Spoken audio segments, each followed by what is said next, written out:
Hello dear BEd aspirants, देखिए अभी हाल ही में आपने देखा होगा कि पीसीएस का नोटिफिकेशन जारी हुआ है जिसमें खंड शिक्षा अधिकारी यानी कि ब्लॉक एजुकेशन ऑफिसर की बात की गई है। कुछ लोग आपको ये बोलेंगे कि ये बहुत टफ एग्जाम है। नो डाउट ये टफ एग्जाम है। 2003 का पेपर आप उठा के देख लीजिए, 6 का उठा के देख लीजिए पेपर, ठीक है। उसके बाद में 20 में इसका मेंस का जब पेपर हुआ था, आप जब उठा के क्वेश्चन पेपर देखेंगे तो आप ये देख पाएंगे कि उसका जो क्वेश्चन पूछने का पैटर्न है वो सिमिलर टू पीसीएस है, ठीक है। लेकिन एक प्लस पॉइंट और भी है आपके पास कि उसमें आपका टीचिंग का सेक्शन भी पूछा जाता है। तो आप ये तो नहीं कह सकते कि नहीं, जो पीसीएस की तैयारी कर रहा है या जो यूपीएससी की तैयारी कर रहा है सिर्फ वही ही ये एग्जाम क्लियर कर सकता है। अभी उन्होंने ये नहीं नोटिफाई किया है कि आपका एग्जाम किस तारीख को होगा, लेकिन पूरी संभावनाएं हैं कि 2025 में ही आपका जो है नोटिफिकेशन आएगा खंड शिक्षा अधिकारी का। और प्रीलिम्स का एग्जाम तो हो जाना चाहिए, ठीक है, क्योंकि अब एग्जैक्टली तो नहीं बोल सकते कि नहीं होगा ही होगा, लेकिन हो जाना चाहिए, ये पूरी संभावनाएं हैं। आयोग की तरफ से जो नोटिफिकेशन दिया गया उसमें साफ लिखा हुआ है, आप भी जाकर के पढ़ सकते हैं। टेलीग्राम चैनल पे पीजी पॉइंट में पीडीएफ भी शेयर कर दूंगी आपको। तो अब उसका जो पूरा डेफिनेट सिलेबस है ये हम आपको पीवाईक्यू के बिहाफ पे एक नेक्स्ट वीडियो के माध्यम से पूरा एक्सप्लेन कर देंगे।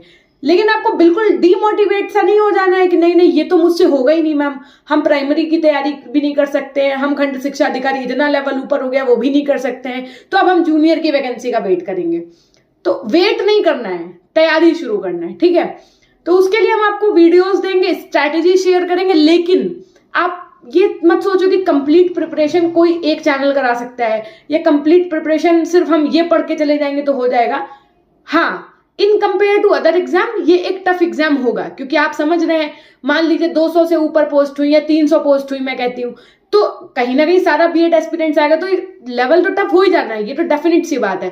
तो इसलिए अभी आपको करना कुछ नहीं है, उठाइए चुपचाप से एनसीईआरटी लाइक ज्योग्राफी की टीचिंग का सेक्शन अपना एकदम कंप्लीट करके रखिए, है ना। अदर वैकेंसीज की भी तैयारी करिए, लेकिन क्यों ना एक बार इसका भी अटेम्प्ट दिया जाए, क्यों बिना एग्जाम दिए ही हार्ड मान ली जाए।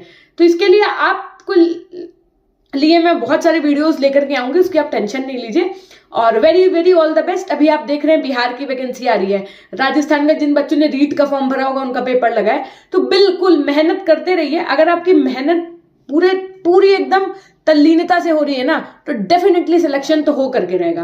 अब एक बच्चा वो है ना जो अदर वैकेंसीज की प्रिपरेशन कर रहा है, और एक बच्चा वो है जो ऐसे सिर्फ हाथ पे हाथ रख के सोच रहा है कि यार यूपी में तो वैकेंसी नहीं आ रही है ना, 75 तरीके की चीजें लेकर के बैठा है। तो वो नहीं, वो काम करना ही नहीं, आपको अपनी तैयारी रखनी है। जब यूपी में वैकेंसी आएगी तब की तब देखी जाएगी, आपको तो पढ़ाने से मतलब होना चाहिए ना। Thank you so much.